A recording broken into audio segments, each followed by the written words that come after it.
Pessoal, quem fala 10 estamos com mais um vídeo. E hoje que eu vim gravar a fogueira de São Pedro acesa aí, como vocês podem ver. Viva São Pedro 2023. Aí a fogueirinha show aí queimando. Vou acender a outra ali. E aí a outra fogueira já acendi. Tá queimando. A outra lá tá forte. Esse aqui também eu usei só a linha de agaroba, velando em cima para fazer o pé. Já tá queimando. Aí vou começar a soltar os fogos aqui. Olha essa daí, como é que tá bem forte o fogo. Se você for criança, não mexa com fogo. Aí vou já começar a soltar os fogos aqui.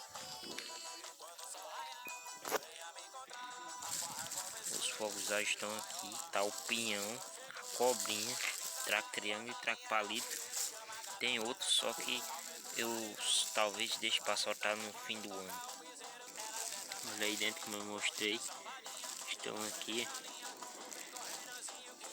Eu vou já começar a soltar.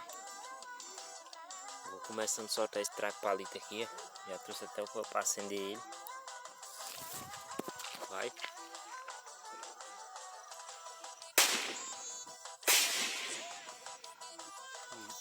Vou começar soltando esse pinhão aí. Soltou o trago, agora vou soltar o pinhão.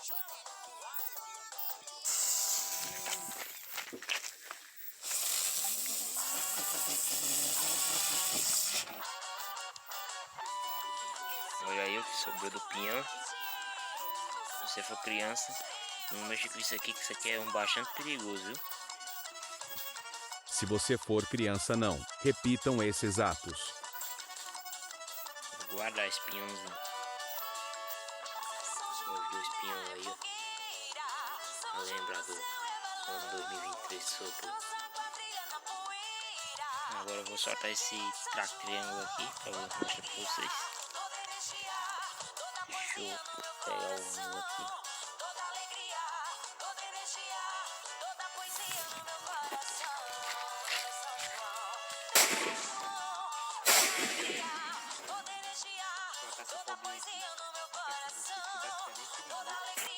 Perigo, este ato foi perigoso, acabei em mim queimando, com essa minhoca maluca. No final ela falhou.